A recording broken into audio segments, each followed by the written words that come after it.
ಟಿವಿಯ ಸಮಸ್ತ ವೀಕ್ಷಕರಿಗೆ ನಮಸ್ಕಾರ. ನಾನು ವಿದ್ಯಾ ದೀಪಕ್ ಮಾತಾಡ್ತಾ ಇದ್ದೀನಿ. ನನ್ನ ಜೊತೆಗೆ ಇದ್ದಾರೆ ಸೋಷಿಯಲ್ ಮೀಡಿಯಾದಲ್ಲಿ ಕಿರಿಕ್ ಮಾಡಿ ಕಿರಿಕ್ ಕುಡುಕಾಗಿ ಫೇಮಸ್ ಆಗಿರುವಂತಹ ರವಿಚಂದ್ರನ್ ಅವರು. ಮಾತಾಡ್ಸೋಣ ರವಿಚಂದ್ರನ್ ಸರ್ನ. ಯೂಶ್ವಲಿ ಅವ್ರ ವಿಡಿಯೋಸ್ ಅಂತ ಬಂದಾಗ ಎಂಥ ಟೆನ್ಷನ್ ಇದ್ದವರು, ಎಂಥ ಯೋಚನೆ ಇದ್ದವರು ಒಂದು ಸೆಕೆಂಡ್ ಆ ಯೋಚನೆ ಟೆನ್ಷನ್ಸ್ನ ಎಲ್ಲ ಮರೆತುಬಿಟ್ಟು ಅವ್ರ ವಿಡಿಯೋ ನೋಡಿ ಒಂದು ಸ್ಮೈಲನ್ನು ಕೊಟ್ಟು ನೆಕ್ಸ್ಟ್ ಫರ್ದರ್ ಕೆಲಸ ಶುರು ಮಾಡ್ತಾರೆ. ಸೊ ಅಷ್ಟು ಹಸನ್ಮುಖಿ ಆಗೋದಕ್ಕೆ ಕಾರಣ ರವಿಚಂದ್ರನ್ ಸರ್ ಅಂತ ಅಂದರೆ ತಪ್ಪಾಗಲ್ಲ ಸೋಷಿಯಲ್ ಮೀಡಿಯಾದಲ್ಲಿ. ಸರ್ ಶುರು ಮಾಡೋಣ, ಬನ್ನಿ. Cheers sir. ಡ್ರಿಂಕ್ಸ್ ಅಲ್ಲ ಮೇಡಮ್, ನೀರಷ್ಟೇ ತಗೊಳ್ಳಿ. ಓಕೆ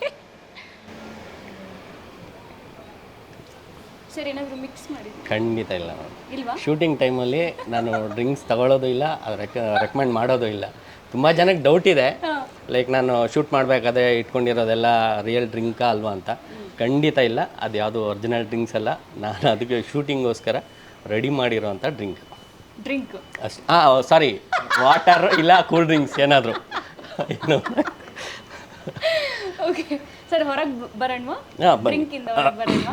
ಓಕೆ ಮೇಡಮ್, ಕೇಳಿ. Okay madam.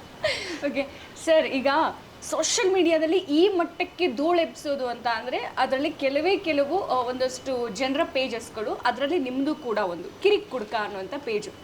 ಸೊ ನಮಗೆ ಯೂಶ್ವಲಿ ನಿಮ್ಮ ಒಂದು ವಿಡಿಯೋ ಒಂದು ಫಸ್ಟ್ ಜಿಮ್ ವಿಡಿಯೋಯಿಂದ ಸ್ಟಾರ್ಟ್ ಆಗುತ್ತೆ ವೈರಲ್ ಆಗೋದಕ್ಕೆ. ಅದಾದಮೇಲೆ ಒಂದೊಂದೇ ವಿಡಿಯೋಸ್ ಒಬ್ಬೊಬ್ರಿಗೂ ರೀಚ್ ಆಗೋದಕ್ಕೆ ಶುರುವಾಗುತ್ತೆ. ಅದಾದಮೇಲೆ ಯಾವಾಗ ಕೇಂದ್ರ ಸರ್ಕಾರ ಒಂದು ಡ್ರಿಂಕ್ಸ್ನ ಮೇಲೆ ಒಂದು ಆದೇಶ ತರುತ್ತೋ ಆವಾಗ ಇನ್ನೂ ಹೆವಿ ರೀಚ್ ಆಗೋಗುತ್ತೆ ಡಿಮಾಂಡ್ಸ್. ಓಕೆ ಸಿ ಮೇಡಮ್, ನಾವು ಆ್ಯಕ್ಚುಲಿ ನಾನು ಮತ್ತು ದೈವಿಕು ವಿಡಿಯೋ ಸ್ಟಾರ್ಟ್ ಮಾಡಬೇಕು ಅಂತ ಪ್ಲ್ಯಾನ್ ಮಾಡಿದಾಗ ನಾವು ಸ್ಟಾರ್ಟ್ ಮಾಡಿದ್ದೆ ಜಿಮ್ ವೀಡಿಯೋಸ್ಗೆ.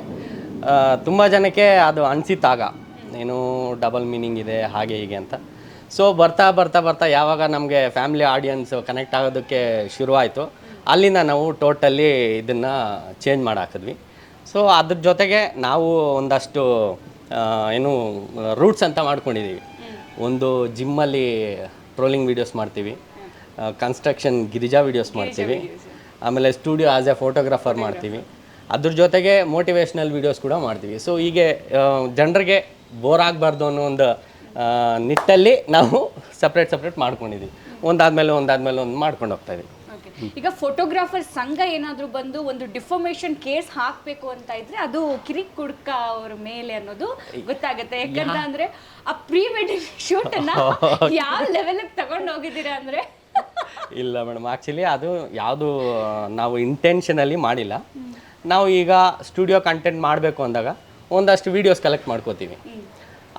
ಆ ವಿಡಿಯೋಸ್ ಪ್ರಕಾರ ಅದು ನಮ್ಮ ಕಂಟೆಂಟಲ್ಲಿ ಒಂದು ಏನಂತೀವಿ ನಾವು ಒಂದು ಅದನ್ನು ಕಂಟೆಂಟಾಗಿ ಇಟ್ಕೊಂಡು ನಮ್ಮದೇ ಒಂದು ಕತೆ ಕ್ರಿಯೇಟ್ ಮಾಡಿರ್ತೀವಿ, ಅದನ್ನು ಕಾಮಿಡಿ ವೇನಲ್ಲಿ ಮಾಡಿರ್ತೀವಿ. ಸೊ ಆ ವಿಡಿಯೋ ತೊಗೊಂಡಿರೋರ್ಗೂ ಹರ್ಟ್ ಆಗದೆ ಇರೋ ರೀತಿಯಲ್ಲಿ ನಾವು ಆ ವಿಡಿಯೋ ಮಾಡ್ತೀವಿ ಅಷ್ಟೇ ಮೇಡಮ್. ಸರ್, ಇವಾಗ ಅದೇ ಪ್ರೀ ವೆಡ್ಡಿಂಗ್ ಫೋಟೋ ಶೂಟ್ ಏನಿದೆ ಅದರಲ್ಲಿ ಅದ್ವಿಕ್ ಬಂದು ಹೇಳ್ತಾರೆ ಪ್ರೀ ವೆಡ್ಡಿಂಗ್ ಫೋಟೋ ಶೂಟ್, ಮತ್ತೆ ಪ್ರೀ ವೆಡ್ಡಿಂಗ್ ದೈವಿಕ್ ಬಂದು ಹೇಳ್ತಾರೆ ಪ್ರೀ ವೆಡ್ಡಿಂಗ್ ಫೋಟೋ ಶೂಟ್, ಮತ್ತೆ ಪ್ರೀ ವೆಡ್ಡಿಂಗ್ ಫೋಟೋ ಶೂಟ್ ಆಗಲ್ಲ, ನಾವು ಬರಲ್ಲ ಅಂತೀರಾ. ಅಂದ್ರೆ ಅಷ್ಟರ ಮಟ್ಟಿಗೆ ನಿಮಗೆ ಬೇಜಾರಾಗಿ ಹೋಗಿದೆ ಪ್ರೀ ವೆಡ್ಡಿಂಗ್ ಫೋಟೋ ಶೂಟ್ ಮಾಡಿ? ಅದರಲ್ಲಿ ಒಂದು ಇಂಟೆನ್ಷನ್ ಇದೆ ಮೇಡಮ್ ನನಗೆ, ಅದನ್ನು ನಾನು ರೆಕಮೆಂಡ್ ಮಾಡಬಾರ್ದು ಅಂತ. ನಾನು ಅದನ್ನು ಅಪೋಸ್ ಮಾಡ್ತೀನಿ ಅನ್ನೋ ಒಂದು ಇಂಟೆನ್ಷನ್ ಇರುತ್ತೆ. ಯಾಕೆಂದರೆ ಆಲ್ರೆಡಿ ಮಾಡಿರೋರನ್ನ ನಾವು ಟ್ರೋಲ್ ಮಾಡೋ ರೀತಿ ವೀಡಿಯೋಸ್ ಇರುತ್ತೆ, ನೀವು ನೋಡಿದ್ರೆ ಅರ್ಥ ಆಗುತ್ತೆ. ಸೊ ಒಬ್ರು ಅದನ್ನು ಸಪೋರ್ಟ್ ಮಾಡಿದಾಗ ಇಲ್ಲ ಅದು ತಪ್ಪು, ಅದರಿಂದ ಕೊನೆಯಲ್ಲಿ ನಮಗೆ ಒದೆ ಬೀಳುತ್ತೆ, ಅದು ಮಾಡಬಾರ್ದು ಅನ್ನೋ ಒಂದು ಮೆಸೇಜ್ ಕೊಟ್ಟು ಆ ವಿಡಿಯೋಸ್ ಮಾಡಿರ್ತೀವಿ. ಓಕೆ, ನೀವು ಆ ವಿಡಿಯೋಸ್ ನೋಡಿದಾಗ ಹೆಂಗೆ ನಿಮಗೆ ಅನಿಸಿದ್ದು ಇದ್ರ ಮೇಲೆ ನಾವು ಒಂದು ಟ್ರೋಲ್ ವಿಡಿಯೋ ಮಾಡೋಣ ಅಂತ ಹೇಳ್ಬಿಟ್ಟು? ಅದು lip kiss, lip lock continue ಆಗುತ್ತೆ. ಅದು ಆ್ಯಕ್ಚುಲಿ ಮೇಡಮ್, ಇವಾಗ ನಾವು ಆ ಥರದ್ದು ಒಂದು ವಿಡಿಯೋ ನೋಡ್ತೀನಿ ಅಂತಂದಾಗ ನನ್ನ ಪರ್ಸ್ಪೆಕ್ಟಿವಲ್ಲಿ ನೋಡಿದಾಗ ನನಗೆ ಅದು ನಗು ಬಂದಿರಬೇಕು. ಇಲ್ಲಾಂತಂದರೆ ಇದು ಸರಿ ಇಲ್ಲ, ಇವ್ರು ಮಾಡಿರೋದು ಸರಿ ಇಲ್ಲ, ಇದನ್ನೇನಾದರೂ ಮಾಡಿ ಅದು ತಪ್ಪು ಅಂತ ನಾವು ಜನರಿಗೆ ಹೇಳಬೇಕು ಅನ್ನೋ ಒಂದು ಥಾಟ್ ಬಂದಾಗ ತೊಗೊಂಬಿಟ್ಟಿರ್ತೀನಿ. ಓಕೆ, ಅದನ್ನು ತಗೊಂಡಾಗ ಇದಕ್ಕೆ ನಾವು ಹಿಂದೆ ಮುಂದೆ ಏನು ಕತೆ ಹಾಕಿದ್ರೆ ಅದು ಕಾಮಿಡಿ ಕ್ರಿಯೇಟ್ ಆಗುತ್ತೆ. ಫೈನಲ್ ಬರೋಷ್ಟೊಳಗಡೆ ಜನ ಅದು ಎಂಡ್ ಮಾಡಬೇಕಾದ್ರೆ ಅವ್ರ ಫೇಸಲ್ಲಿ ನಗು ಇರಬೇಕು. ಸೊ ಇದನ್ನು ಪ್ಲ್ಯಾನ್ ಮಾಡ್ಕೊಂಡು ನೀವು ನಿಮ್ಮ ಮದುವೆಗೆ ಪ್ರೀ ವೆಡ್ಡಿಂಗ್ ಫೋಟೋ ಶೂಟ್ ಮಾಡಿದ್ರಿ? ದೇವರಣಿಲ್ಲ ಮಾಡಿ ಆದ್ಮೇಲೆ ಐಡಿಯಾ ಬಂದ ತಕ್ಷಣ ನಾವು ಮಾಡಬೇಕಿತ್ತು. ಹೌದು, ಆ್ಯಕ್ಚುಲಿ ಇವಾಗ ಟ್ರೆಂಡು ಪ್ರೀ ವೆಡ್ಡಿಂಗ್ ಶೂಟು. ಇವಾಗ ಇನ್ನೂ ಏನೇನೋ ಬಂದುಬಿಟ್ಟಿದೆ. ಪೋಸ್ಟ್ ವೆಡ್ಡಿಂಗ್ ಶೂಟ್ ಅಂತೆ, ಅದ ಮೆಟರ್ನಿಟಿ ಶೂಟ್ ಅಂತೆ, ಇನ್ನೂ ಅದೇನೇ ಅದಕ್ಕೆ ಹೆಸರೇ ಇಡೋಕ್ಕಾಗಲ್ಲ. ಏನು ಅಂತಂದರೆ ಜಸ್ಟ್ ಅದೊಂದು ಇರಲಿ ಅವ್ರೂ ಏನು ಅದನ್ನು ತೆಗೆದು ಆಲ್ಬಮ್ ತೆಗೆದು ನೋಡೋದೇನು ಇರಲ್ಲ, ಮಾಡಿಸಿಟ್ಟಿರ್ತಾರೆ, ಅದು ತೆಗೆದು ಬ್ಯೂರಲ್ಲಿ ಇಟ್ಟಿರ್ತಾರೆ.